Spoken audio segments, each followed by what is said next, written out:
অপমানিত হয়নি ঠিকই, কিন্তু এই সকল পাপের জন্য কিয়ামতের দিন ঠিকই অপমানিত হবে। এছাড়াও আল্লাহর ব্যাপারে যারা মিথ্যা বলতো, নিজের বানানো কথা আল্লাহর নামে চালিয়ে দিত, এই সকল মিথ্যা ফতুয়াবাজদেরকে আল্লাহ ধরে ধরে অপমানিত করবেন। এছাড়াও যারা দুনিয়ার বুকে কোর্ট কাচারিতে মিথ্যা সাক্ষ্য দিত, অথবা সত্য সাক্ষ্য গোপন করত, অথবা নিরপরাধকে অপরাধী সাব্যস্ত করে সাজার মুখোমুখি করত, মিথ্যা মামলা দিত, মিথ্যা চার্জশিট দিত, এই সকল অপরাধীদেরকে আল্লাহ তাআলা ধরে কিয়ামতের দিন অপমানিত করে জাহান্নামে নিক্ষেপ করবেন। এছাড়াও আল্লাহ তাআলা দাম্পত্য জীবনের গোপনীয়তা প্রকাশকারী ব্যক্তিদেরকেও কিয়ামতের দিন সবার সামনে উপস্থিত করে তাদেরকে চরম মাত্রায় শাস্তি দিবেন, অপমান করবেন।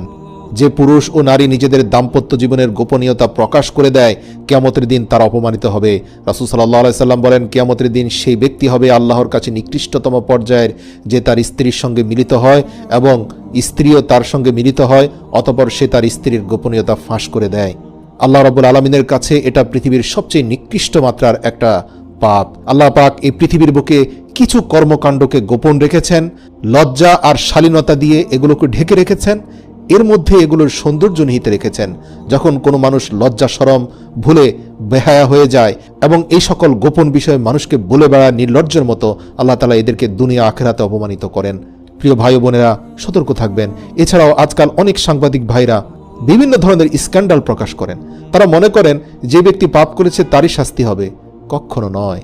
যে ব্যক্তি পাপ করেছে তার শাস্তি হবে সে অন্যায় করার কারণে, আর আপনার শাস্তি হবে মানুষের গোপন বিষয় প্রকাশ্যে মানুষের সামনে প্রকাশ করার জন্য। স্ক্যান্ডালের নামে আজকে যে মানুষের গোপনীয়তা প্রকাশ করা হচ্ছে, সেটি এক ভয়ঙ্কর রকমের অপরাধ। শুধুমাত্র কারো অপরাধ নিয়ে আপনি কাজীর কাছে বিচার দিতে পারেন, তার শাস্তি কামনা করতে পারেন, কিন্তু কোনো বিচারকের কাছে বিচার না দিয়ে সামাজিক যোগাযোগ মাধ্যমে মানুষের গোপন বিষয় প্রকাশ করে দেওয়া, এটা ভয়ঙ্কর রকমের অপরাধ এবং কিয়ামতের দিন আল্লাহ তাআলা এদেরকে কঠিন শাস্তি দিবেন। এছাড়াও সন্তান অস্বীকারী, নিজ সন্তানের পিতৃপরিচয় অস্বীকারীকে আল্লাহ তাআলা অপমানিত করবেন। এমন অনেক পুরুষ আছে যারা অবৈধ সন্তানের বাবা হয়েছেন, ইউনিভার্সিটি বা অফিসে কারো প্রতি প্রেমাসক্ত হয়েছেন, অতঃপর অবৈধ জিনায় লিপ্ত হয়েছেন।